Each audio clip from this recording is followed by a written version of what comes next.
Should you move on from this person or give them more time? If you wait for them, will they start to like you just as much as you like them? Or will they never see you that way? Thus, you will just be wasting your life waiting. These are hard questions to go through because sometimes you should just move on, and sometimes you should give it more time.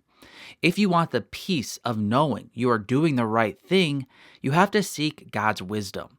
So, here are 4 instances where God often tells Christian singles to wait longer before moving on from someone. Number 1, if you've recently talked to this person you've admired from a distance for a long time. You're at church and you see someone across the room that you find attractive. A few weeks pass and suddenly you see them giving morning announcements from the front, and when the pastor comes up, he says some kind words about this person, signifying to you this person is involved at church and seems to be a mature Christian. A few months pass, and finally you end up in the same small group. You get a chance to talk to this person, and it seems to go really great. You're so happy at the end of the night.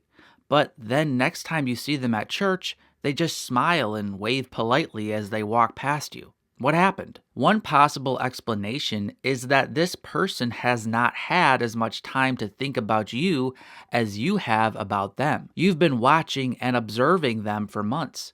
They just met you one time. So you have 2 options. You can move on because they don't seem as interested as you, or you can wait longer and give them more time. Giving them more time in an instance like this is usually the right choice because they will either get to know you and like you, or it will become clear they will never be interested. And even if the latter happens, at least now you know you did everything you could. So you can now move on in peace, not needing to wonder if you should have given it more time. As Ecclesiastes 7:8-9 states, "Better is the end of a thing than its beginning, and the patient in spirit is better than the proud in spirit. Be not quick in your spirit to become angry, for anger lodges in the heart of fools." Number 2, if you're trying to transition from friendship into romance with someone. Sure, some make the switch rather simply, but others find it more difficult because they worry about ruining the friendship, or one person's romantic feelings have developed faster than the other. Time is often the solution to issues like these. Over time, the friends will realize the risk involved in romance is worth it. Yes, their friendship might end if they realize romance won't work after they try it. But there is also the possibility of their friendship and romance never ending if they do make this transition successfully from friendship to romance. It can take time for 2 people to realize they don't want to lose what they have as friends. And so the only way to truly preserve this is to offer a greater commitment than friendship can offer. Friendship with the opposite sex always changes when one of these people gets married to someone else because when you become one flesh with your spouse, it should cause distance between you and others in some ways. Of course, it's fine to have friends when you're married, but when you have a spouse, they are your top priority. So if you don't want to lose your friend from the opposite sex, sometimes the only way to do that is to marry them one day, because if they marry someone else, effectively, you have lost them anyways. Number 3, if you are forming a bond with someone through a common interest. I really like the way C.S. Lewis describes the difference between friends and lovers. Lovers are always talking to one another about their love. Friends hardly ever about their friendship. Lovers are normally face to face, absorbed in each other. Friends, side by side, absorbed in some common interest. Serving side by side, learning side by side, doing a hobby side by side.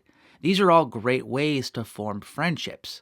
But if you want something more than a side-by-side relationship that revolves around a common interest, you have to give it time.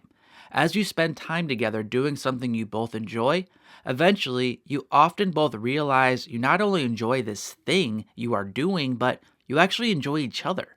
When you make the turn from side-by-side to face-to-face, then romance can happen. As Song of Solomon 8 verse 4 states, "Do not arouse or awaken love until it so desires." And number 4, if someone is still fearful of getting hurt, or they need to biblically mature before a Christian connection can be made. When you rush healing, you actually are slowing it down. If you break your leg and you put weight on that leg before it's fully healed, you will re-injure yourself, delaying the full healing you need. But if you give it the time it needs to fully heal, you will actually be walking much faster. Likewise, if you rush into a relationship that you are not ready for, or you don't give someone else the time they need to properly prepare for it, you are slowing the whole thing down. But if you are patient, only moving forward when you know the biblical signs are present, then you are actually speeding the whole process up. Those who go fast end up getting delayed, and those who go slow are often those who move forward faster. As Proverbs 19 verse 2 states, "Desire without knowledge is not good, and whoever makes haste with his feet misses his way." Here are 5 unpleasant things that happen when you meet the one. I'm Mark from ApplyGodsWord.com. Until next time, God bless.